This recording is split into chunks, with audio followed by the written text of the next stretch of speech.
People tryna say I'm only enemy. Got a code with my dogs, can get in between. I can give them life, no more energy. Amen. What is up, everybody?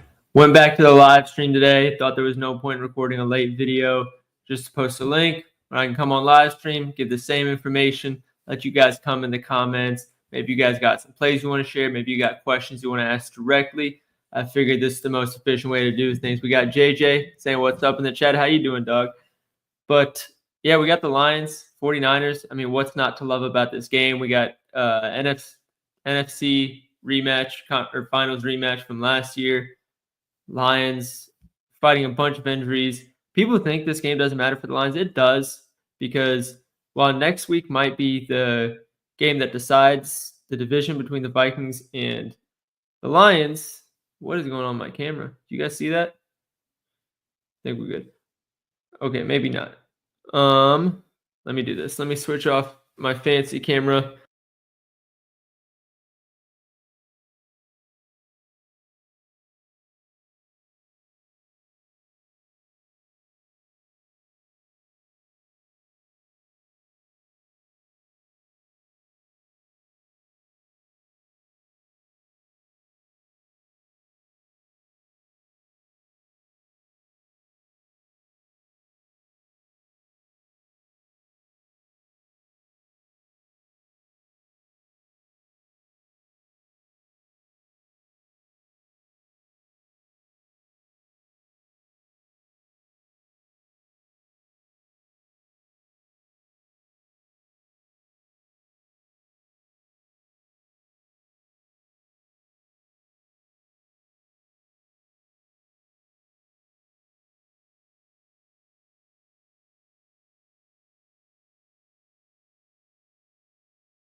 Yo, all right. Can you guys hear me? I have no idea what just happened.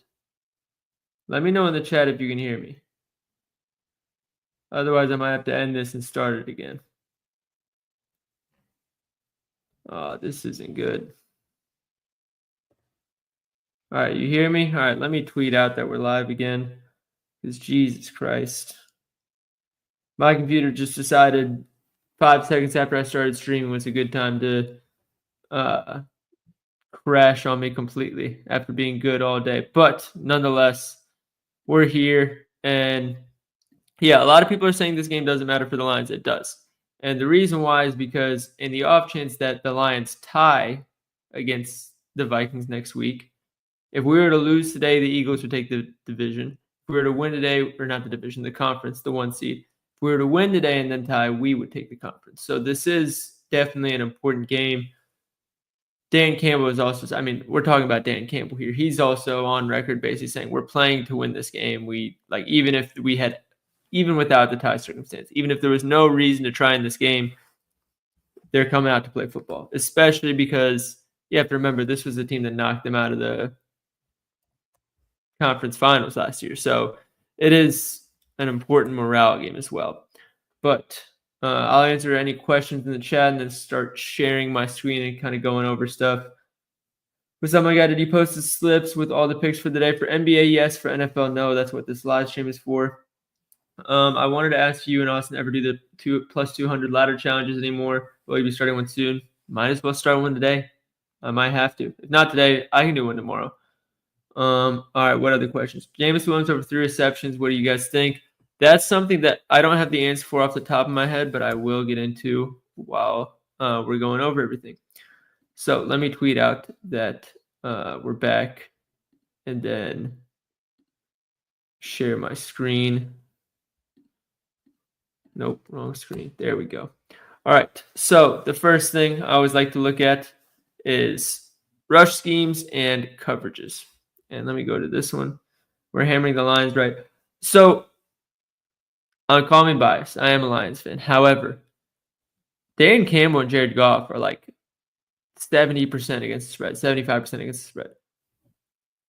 How do you not just back them, especially in a game like this where they're clearly the better team and the spread is not that high? When are the NBA Lotto streams coming back? If there's enough demand for them, I mean, I'm a man of the people. If a bunch of people want them, I'll do them. So if you guys want the Lotto streams, then we'll go back to doing them. Which player probably like the most? We'll touch on it here a little bit, but we'll start looking at the coverages. The Lions play the most man coverage in the NFL.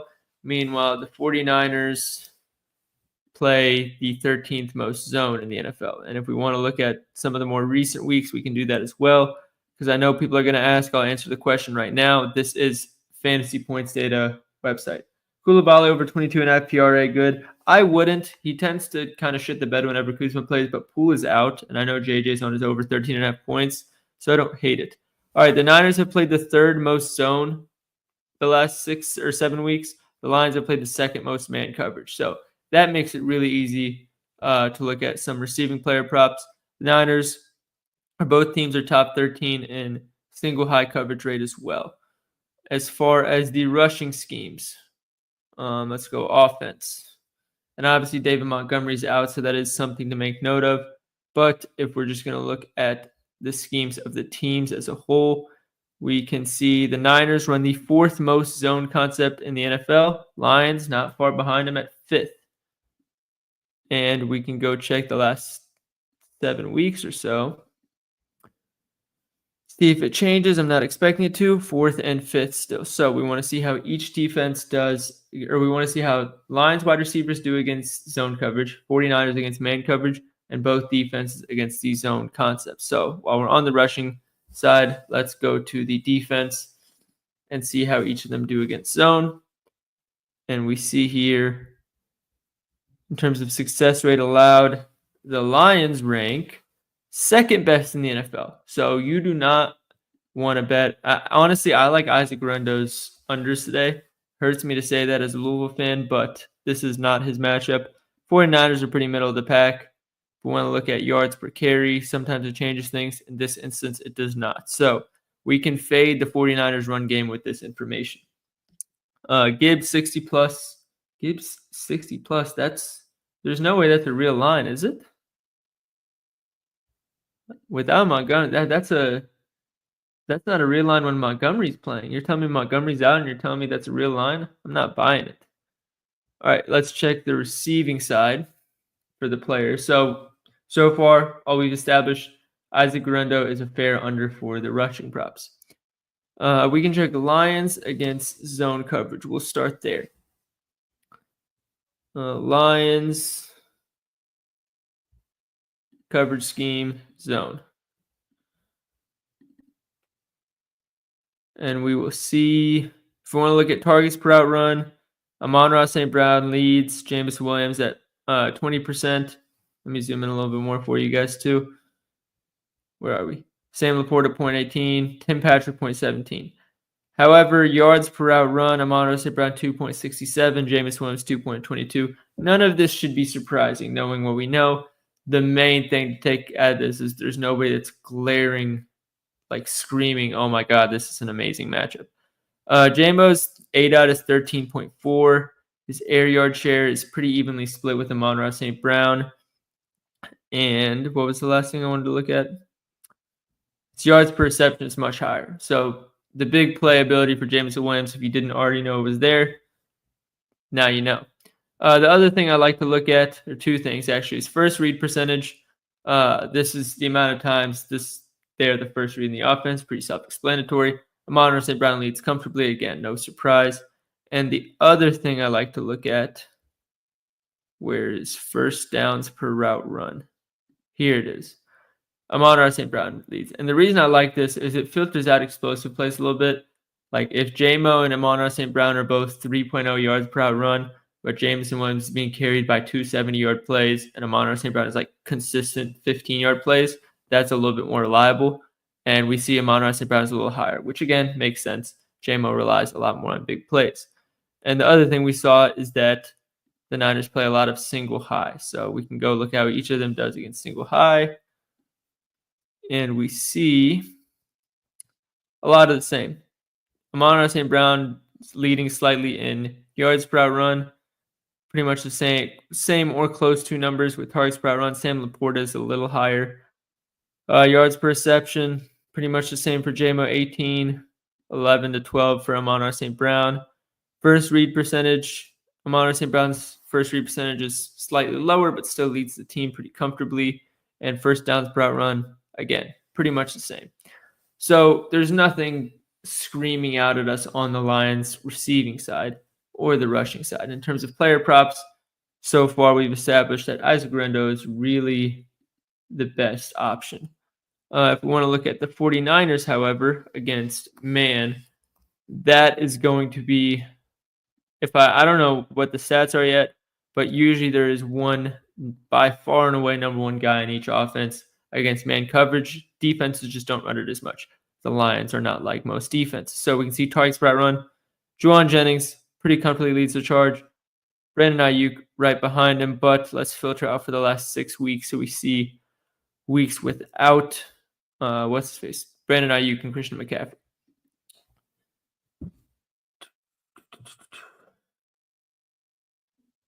Are you worried about players not playing? No. We have to remember who Dan Campbell is, guys. He's a football guy. Like, and when I say that, I don't like obviously all these coaches love and watch football, but how many scenarios is he in where he's like, fuck the analytics, I trust my guys to go get me 1 yard? That's what I mean. We know he's balls to the wall type of coach. He just wants to play and win football games, and he's already come out and said, we're playing this game like it's any other game. For that, to hell with the playoff implications, which, I mean, as a Lions fan and just a competitor, I love it. But again, against man coverage, we see Juwan Jennings, 0.31 targets per run. Really, really good. That's great volume. George Kittle, 0.24. Ricky Pearsall, 0.2. Deebo Samuel, 0.19. Deebo falling behind a lot. Very low catch percentage, so makes sense. Ricky Pearsall has been a popular play today for good reason, but Juwan Jennings is the man to go to in this offense here. And the other thing we can check is yards per route run. And again, Juwan Jennings, 2.7 is a very good number. Do the Lions have to play a series? They don't have to. Like, yes and no, actually. If they tie against the Vikings, whether they win or lose today determines whether they or the Eagles get the first overall or the number one seed and get the bye. So, and the off chance that they tie next week, yes, this game does matter. Back to this, though. Yeah, Juwan Jennings is just the guy. The one thing that I would be careful with George Kittle, his numbers do look really good. However, with Anzalone out, Jack Campbell is getting a lot more snaps. And Jack Campbell is a coverage linebacker first and a run-stopping linebacker second, which was not the case for Anzalone. Anzalone's numbers, like, they don't look horrible. Like PFF grade, coverage grade, all that stuff. But if you watch him, anytime there's a big play through the middle, 90% of the time it's Anzalone's fault. That has not been as much of an issue with Jack Campbell. So, is his first name Jack? I'm pretty sure it's Jack. The dude that was the first round pick either last year or 2 years ago. But he's at his core, he's a coverage linebacker, which I would say doesn't bode as well for George Kittle. But at the same time, we're talking about George Kittle here. So I'm not going to tell you to fade him. I will tell you not to take his over. So it is Jack. Okay, I was right. It's just, it sounded so close to Dan Campbell that I started second guessing myself. But yeah, I mean, really the takeaways here are Isaac Rendo's unders, Juwan Jennings overs. I don't really love either or any Lions player props. But one thing we can look at, there's a few more things we can look at before I stand my flag on that. But for people who have been wondering, I've been pretty hot on touchdown props lately. This is the main reason why. I come into this chart, team opponent rushing touchdown percentage, and I say, okay, teams got to, even the worst teams have to score. How are defenses allowing them to score? Is it through the air, on the ground? And we see here both San Francisco and Detroit allow the third and fourth highest rushing touchdown percentage. So we're looking at Guerendo and Jahmyr Gibbs. You could play both of them if you wanted. I wouldn't care. We can look at who's likely getting potential snaps behind Gibbs, because I think if anybody is worried about Gibbs not getting the full workload, which you could do, it could get really sharp. Take guys like Craig Reynolds and Sion Vaki for last touchdown scores, or just any touchdown score, anytime touchdown scores. Because in the options, Dan Campbell does pull guys in the third and fourth quarter. These are the guys that would get the rushing touchdowns, and that's who likely has the value. And we can go check FanDuel here to see what the odds are. I imagine, FanDuel have been getting crazy with their touchdown odds, so I'm not expecting anything good. Yeah, minus 320 is a fucking joke. You could take Guerendo minus 115. I don't hate it. And the reason why, we can check this as well. This is drive stats, so you can see red zone efficiency. And then what I like to do is this one, touchdowns per field goal, which is basically for every score that you have, how much of them are touchdowns, how much of them are field goals. And we can see Detroit is on the lower end. So most of the scores they're allowing is coming to field goals. And same with, actually, Niners are pretty middle of the pack. So what we can also do is we can check touchdowns per red zone opportunity. We can see Detroit is one of the best red zone defenses in the NFL. So maybe we don't take Guerendo. The Niners are the 5th worst. So Jahmyr Gibbs, there's no, I'm going to be honest right here. There's no value in minus 320. He's going to score. I'm confident he'll score. This is not value, so don't play it. And Guerendo, the concern is, I mean, how confident are we in the Niners getting a lot of scoring opportunities? Because that's what it comes down to against red zone defense that looks as good as the Lions do. One other thing we can check, since we're here, field goals per drive. And we can see San Francisco slightly worse than average in terms of allowing field goals, but I'm never taking Detroit Lions kicker prop, considering how often Dan Campbell goes for it on fourth down. And then on the Detroit side, they're slightly better than average in terms of not allowing field goals. So there's not much value in the field goal side either. What I will say, I can find the stat on my phone. The Lions are just so good against the spread. And even when they weren't winning games, like the first 2 years of Dan Campbell's tenure, they were still elite against the spread. I can find it in 1 second. Jared Goff as a Lion is 45, 19, and 2 against the spread. That's a 70.3% win rate against the spread. That's ridiculous. So to have that, and then I think there's like 2 games where he didn't start, and I think Dan Campbell was able to cover in both of them. The Lions just cover games, guys. It's really that simple. And then if we want to look at some other systems, road favorite after the last game went over, there's always some extra stipulations. Oh, so when the over-under is set at 46 or more, the team spread is tighter than 7, and they're favored to win. And the previous game went over the point total, which the Lions meet all these qualifications as an away team. 182 and 116 against the spread, so 61% win rate. And for systems like with large sample sizes, these are very good numbers. And then what else? There's a couple. There's a decent amount of systems for the Niners too, but none of them are they're all pretty vague ones. I don't really like the vague one. Betting against a high against the spread margin leads to plus 3.5. I don't really like those. Dan Campbell lines are 47 and 20 against the spread. That was the stat. And then there's always the primetime under system if you want to take, which I actually do kind of like in this game. So all that considered, and the fact that the Lions are not playing in the dome, which usually some of their biggest blowouts are when Jared Goff is just in a controlled area in a dome. So I don't think they're going to run it up for 40 either. I think this is very much a 24-17 Lions type of game. So we can come here. Honestly, the way I'd play this, and this is tough because I don't have a way to play Jahmyr Gibbs touchdown. I don't really want to play it at minus 320, but what we've been doing with these props, people who've been watching the YouTube videos, is we take one team against the spread, a touchdown scorer, and I'm blanking. A touchdown score and just a regular prop. So I think what I'd honestly do, which we haven't done this before, so I'm kind of just going off the top, I might take Brock Purdy under touchdowns, under passing touchdowns. Because we Brock Purdy pass touchdowns. Because if we're assuming that a large percentage of the touchdowns are going to be rushing touchdowns, the Lions defense is good at not allowing scores, and the Lions defense is good once you get in the red zone.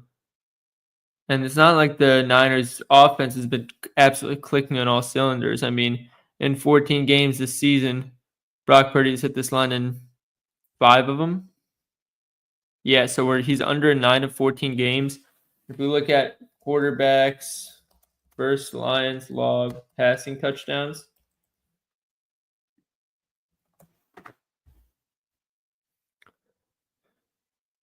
we have 3 that have gone over all season, and 2 of them are Caleb Williams because they completely abandoned the run. I think those are the only 2 touchdowns the team scored each time.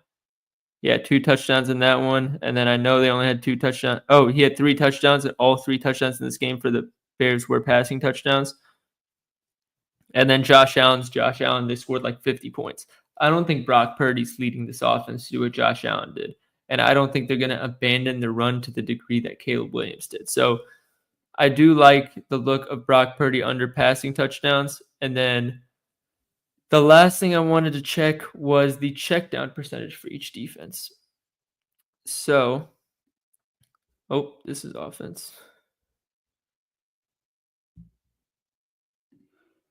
So Detroit allows the 4th lowest check down percentage, which again is not good for Guerrero. Really, the only receiving work I expect him to get is if they run some screens. But I mean, they use the wide receivers for screens a lot. And San Francisco is also 7th lowest, so I wouldn't play Jahmyr Gibbs receiving either.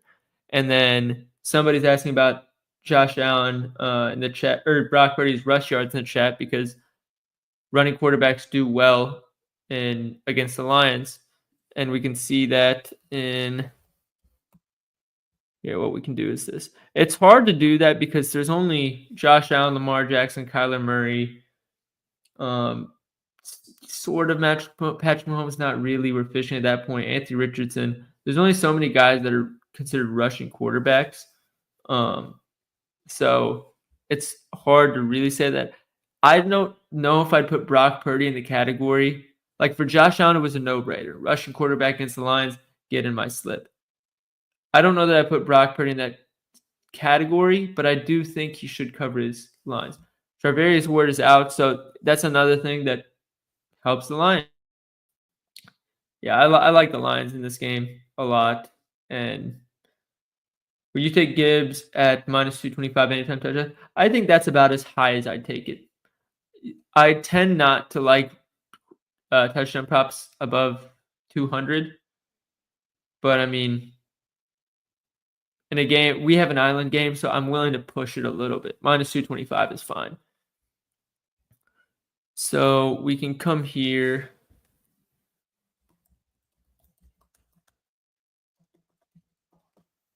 Not a question, but I'll let you know you're the GOAT. Appreciate you, dog. All the support that you guys show, it never goes unnoticed. And no matter how light, or even sometimes some people hit me up in the DMs just like they don't want to post on Twitter, but they want to say something. Everything goes a long way. So appreciate you guys a lot.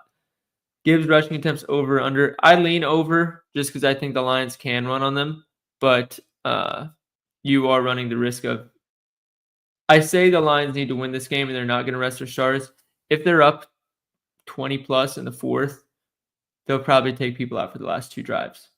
What do you think about Purdy passing yards? I really like it. I think they're going to struggle a lot on the ground, and if they want to get anything going offensively, it's going to have to be through the air. So we can see running backs against the Lions this year. I don't even know what Gurendo's lines are at, if I'm being completely honest. Let me check. I'm going off the notion that I think he's going to have a bad game, but I haven't looked at his lines. 62.5 on Bet365 is the best line for the under. If you want to go rushing plus receiving, we're looking at 81.5. I like that 81.5. But as far as the 62.5, we can see everyone except Josh Jacobs twice, Tony Pollard on 20 attempts, and James Cook with Josh Allen and that offense scoring like 50 points. Every running back has gone under. And let me do at least 10 rush attempts just to filter out some of the bums that have played against them. So you have 12 backs. I guess 6 of the 12 have gone over. Aaron Jones, yeah, makes sense. Kenneth Walker had a fucking amazing game. So, I mean, yeah, you can see teams are either going 3.5 or less or just going crazy. I will say, though, Kenneth Walker, I believe he's man gap scheme. I know Josh Jacobs runs in the man gap scheme. James Cook, I believe, is also man gap scheme. So there's a very clear difference in terms of, let's see, which running backs are having success and which ones aren't. So let's see. Nope, this is not what I wanted. Sorry, guys. Oh, while this is loading, I'm on Gurendo over 13.5 receiving yards and Pearsall over 20.5 rush plus. Really like Pearsall. Gurendo, I'd be skeptical about. I also don't even know if I'm pronouncing his name right. That's just how I read it. All right, but let's see. Attempt percentage. Buffalo Bills, James Cook right there. And then where was Josh Jacobs? See, this is bullshit because I know for a fact Josh Jacobs runs in the man concept a lot, or man gap concept. Am I confusing it with 18th most? Maybe it's player specific. I don't know. I'm fairly certain Josh Jacobs runs in the man gap concept because we've targeted his overs against us before. So that already, and Bears run man gap concepts. So that's 3. Hold on. 1, 2, 3 of the 6 running backs that have gone over are all man gap. And I haven't even checked Pollard, Jones, and Walker. So let's check that as well. Where is it?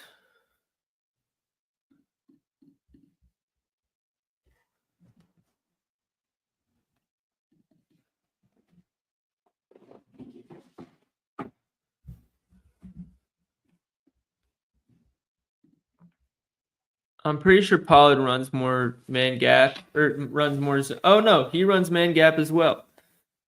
And then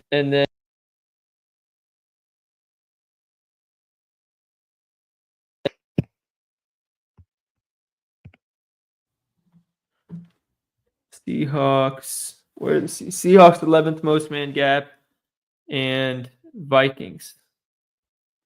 You guys can still hear me, right? So Vikings are really the only team, zone concept team, where a back went over their rushing yards, went over the current rushing yards line. And that was because Aaron Jones is just really fucking good at football. Why is my charger not working? All right. Anyways, I really like Gurendo, dude. Who's had receiving success? Aaron Jones, Pollard, James Cook, DeAndre Swift. So the same guys, and Joe Mixon. I think I'd lead Gurendo. What do you guys think? Should we take his under rush yard or his under rush plus receive? So I could go either way. 81.5 is high line. I'd have to take this on another book, but this is the easiest one to show. I'd probably buy the lines down to -2.5. Actually, damn. I guess they are correlated. It said rush plus receive. Yeah, that's what I'm thinking. So let's go on Pickett and let's see which app offers the best odds for this. And we'll take the -3.5, honestly. I don't think we need to buy the point. It's either money line or let's do money line. Bet on teams, not numbers. That's like the worst advice ever. Actually, don't listen to that. But in certain instances, you just got to do it. So let's see. Passing. Brock Purdy under 1.5 passing touchdowns. Yeah, FanDuel has the worst odds for that one. And then if I go Grenda rush plus receive, the best odds are MGM has plus 240. Let's see what DK has. Niners money line. No. The Lions are the better team in the red zone, offensively and defensively. The Lions have more to play for in terms of getting payback from last season. Neither teams have that much playoff implication in this scenario. And I mean, Debo, he's just fallen off a cliff.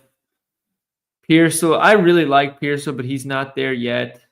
Juwan Jennings is a dog, but he's not like one of those ones where he's going to carry you as a wide receiver. And the run game is just not going to be there for them. So we'll see. Let's see if I remove this. +1, there's no way. Okay, never mind. DraftKings is tripping. So +240 on BetMGM. Let's check ESPN. That's the last one we need to check. Pickett's tripping right now. -240. That's already a bad start. JMO Glaze. Dude, JMO's a fucking dog. I don't think there's ever a week where you can ask me if I like JMO this week, and the answer will be no. Jamison Williams is a viable play every single week. He's so good at football. I'm so glad he's on my team. I'm so glad I never get. Everybody wanted me to give up on him so much. He's so good. These selections cannot be parlayed. Are you shitting me? Let's check passing touchdowns. +405. I don't know why this can't be parlayed, though. That's kind of a joke. All right, looks like we're doing this on BetMGM. +240 doesn't feel right. We're going Lions -3.5. Fuck this. That's only brings up to +280. No, we're staying at +240. Never mind. That's not worth the difference.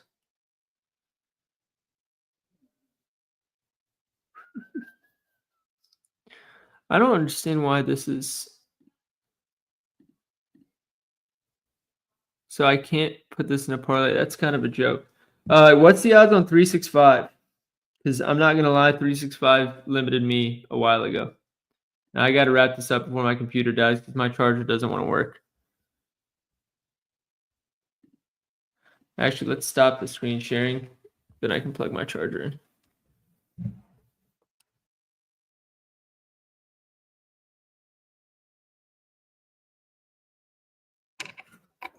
Can you guys still hear me? Bet365 has Lions -3.5, Purdy 1.5 passing touchdown against Rendo, and Gibbs touchdown. Should we put Gibbs touchdown? What's the odds for Gibbs touchdown on Bet365?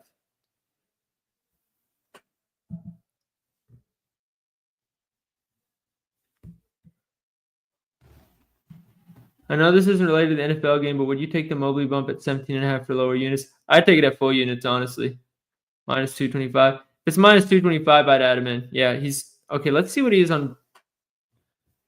Yeah, he's -2. So FanDuel is just assholes with the line then, because MGM's also the same thing. Grendo 81.5. There we go. passing touchdowns. And so you said you took Lions 3.5. Yeah, minus 330 on FanDuel is just it's bad. That's a bad one.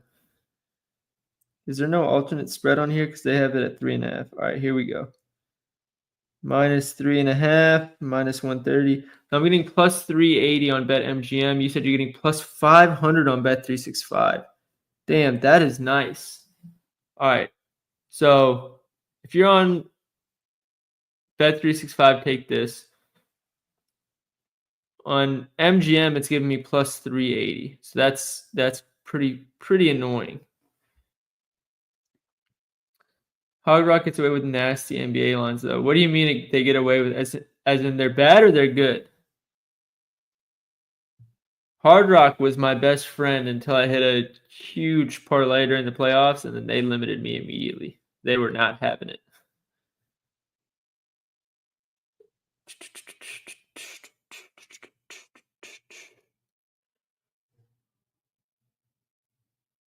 Bad. Yeah, no, because they've monopolized Florida, so they can do whatever they want. I'm actually annoyed that this parlay. Yeah. Video Gamer, what's the odds on 365 without the Gibbs touchdown? So that parlay I currently have pinned without that touchdown.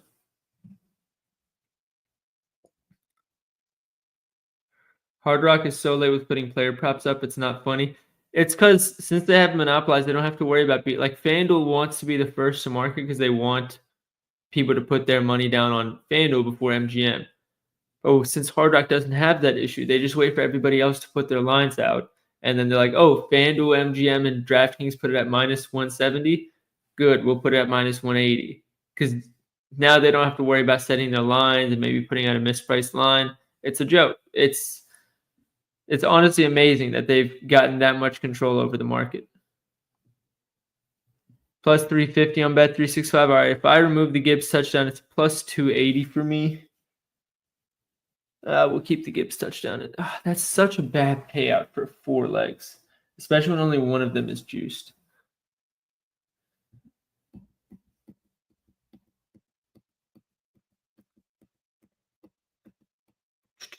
I'm trying to think of the best way to do this.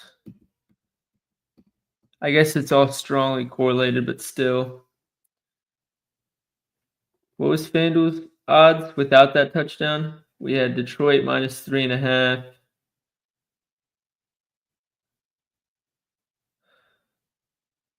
Let's try this again. Detroit passing touchdowns. Jesus, why is it showing me all? Oh, that's quarter props. That's why. Minus 300 flat on Fanatics. For what? The touchdown prop or something else? If it's for the parlay, you got to delete your Fanatics app ASAP.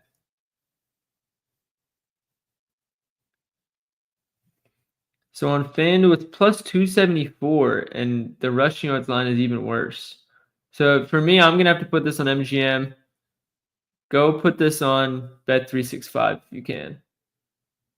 What do we think? Do we keep the touchdown in, the Gibbs touchdown in for an extra 70, or do we take it out? I like it. I just can't decide if it's worth the difference. DK said, yeah, it won't. So for DK, just substitute Gibbs for the Purdy prop, because that's why they're not letting you do it. Somebody said I'm sending it. Somebody said I'm taking out. We got a very indecisive chat here, guys. My fantasy team's depending on it. It sounds like you got enough on the line, Bobo. Is that all you need? What's your point difference for your fantasy title? All right, I'm adding the parlay. Or I'm adding the touchdown. I don't care. All right, we're locked in. I'll post it in the Winnable and Twitter. But good luck, everybody. Plus 450 with it, plus 275 without it on Hard Rock. For that difference, definitely put it in. That time Henry touchdown was minus 275. He didn't get it. Lamar had 4 touchdowns. That was bad. That was really bad. All right. I think that's it for me, guys. Take care. Good luck tonight. Let's make some money. And I'll record an actual video for you guys the next time, I promise. Actual lighting, better camera. I'll be better on Thursday. Yeah, there is no games on Thursday. I don't have a video for you guys on Sunday. I'm gonna be traveling, so I'll make a TikTok or something and post it. So other than that, good luck, everybody.